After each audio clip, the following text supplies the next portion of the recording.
This month, Americans told the University of Michigan they feel worse about the economy than at any point on record, not since 2008, not since 1980, the worst ever. And on the very same day, the stock market closed near an all-time high. So somebody is wrong. Either the market is living in a fantasy, or millions of people are feeling something the market refuses to price.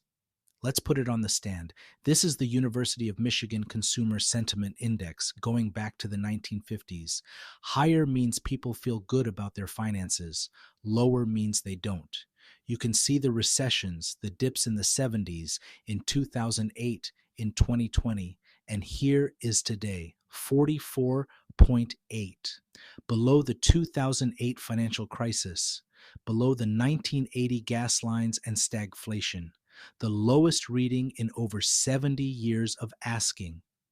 Now watch what the stock market did over the same stretch. Not falling, near a record high. The two lines have completely torn apart. So the natural conclusion is the people are the canary and the market is about to catch up to the mood. It sounds obvious. Here's the problem. Every single time we've felt this bad, that bet has lost. Go back to the worst moments of pessimism: 1980, 1990, 2008, 2011, and 2022. In each case, sentiment hit a bottom, and over the next 12 months, the S&P 500 didn't crash. It rose 18%, 22, 26. The most recent one is the clearest. In June of 2022, sentiment hit what was then an all-time low. The headlines were apocalyptic. If you had sold on that feeling, here's what you missed. The market went on to gain nearly 30% over the next 2 years. And it's not just the famous bottoms. Take every month in history where sentiment was deeply pessimistic, below 60, and measure what the market did over the next year. The average gain was 16%. Now take every month of euphoria when everyone felt great, above 95. The average was 10. Feeling terrible has, on average, been a better moment to own stocks than feeling great. So why does this keep happening? Because the mood and the market are not measuring the same thing. Consumer sentiment measures how you feel about your money right now. Can you afford groceries? Is rent eating you alive? Is it a good time to buy a car? It's dominated by prices and the cost of living, and after years of high inflation, that pain is completely real. The stock market measures something else entirely. It prices the future profits of a few hundred of the largest companies on earth, many of them global, most of the weight in a handful of giant tech names. That index can hit records while the typical household budget is falling apart. The S&P 500 is not the economy, and it is definitely not your bank account. And there's a second reason.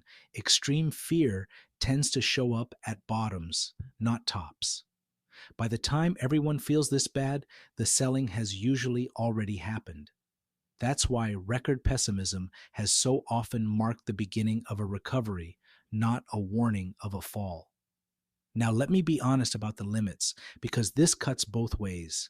This is a small handful of extreme moments, and averages hide a lot.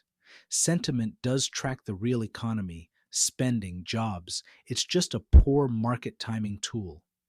And the pain behind that 44 is genuine.